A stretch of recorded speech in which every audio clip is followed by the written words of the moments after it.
Everything we do on this channel starts with one rule. Markets don't turn because of emotions, they turn because of liquidity, credit, and policy response. This strategy is built to survive three outcomes: a continued melt-up, a sharp dislocation, or a slow grind into recession. We're not predicting events, we're tracking where pressure is building and how it eventually releases. This video fits into that framework. The video we're about to discuss isn't about markets directly. It's about something upstream: political instability driven by long-term economic stagnation. Historically, this is one of the most dangerous phases of an economy.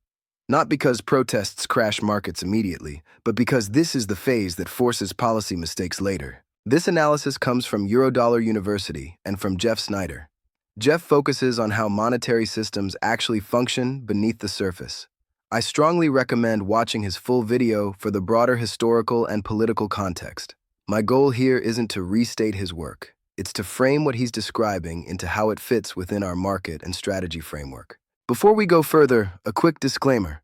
Nothing on this channel is financial advice. I'm not a financial advisor, and this content is for educational and informational purposes only.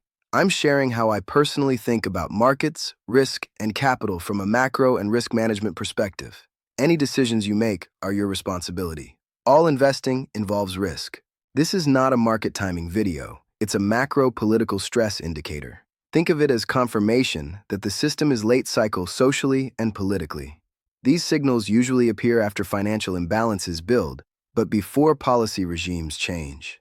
Markets can ignore economic pain. They cannot ignore political response forever. The argument is simple.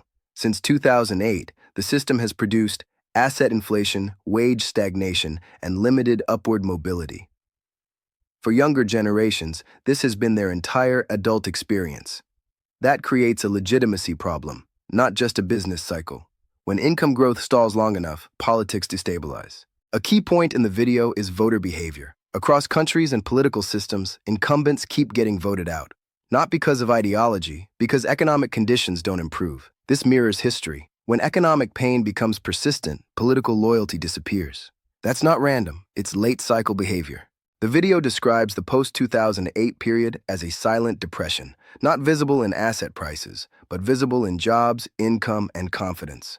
The 2020s then layered on mass impoverishment. Jobs disappear, income growth stalls, costs rise. That combination creates social pressure that markets can ignore until policy reacts. This is critical. Political instability does not crash markets immediately. In fact, it often extends late cycle rallies. Why? Deficits rise, stimulus increases, policies become asset protective. This explains why markets can melt up inside social decay. It's not a contradiction, it's a phase. Historically, this phase comes before financial accidents. Political pressure forces blunt policy responses. Those responses often misfire. That's when volatility rises, liquidity regimes change, and markets reprice quickly. The danger isn't protest. The danger is policy reaction to protest. For equities, this does not mean immediate downside. Markets can continue higher under deficit spending and stimulus narratives, but tail risk rises sharply. This supports tactical participation, defined exits, no long-term complacency. Late cycle is about managing asymmetry, not chasing upside. For bonds, this video is constructive. Eventually, political instability historically leads to fiscal dominance, pressure on central banks, yield suppression after stress.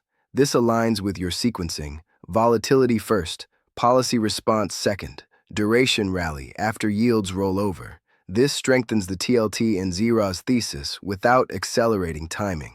Gold fits this phase most cleanly: political distrust, institutional erosion, policy credibility risk. Gold tends to respond earlier than other alternatives. Bitcoin is different. This is a long-term BTC positive signal, but not a short-term entry signal. BTC benefits after liquidity expands, not during political stress alone. This video changes confidence, not timing. It increases the probability of future policy error. It confirms we are late cycle socially, but it does not trigger a crash, override liquidity signals, or invalidate melt-up participation with exits. Confirmation, not catalyst. Here's the takeaway. Markets can ignore legitimacy problems longer than people expect, but politics eventually forces policy. and policy is what ends cycles. This video confirms we're approaching that stage, even if markets haven't acknowledged it yet.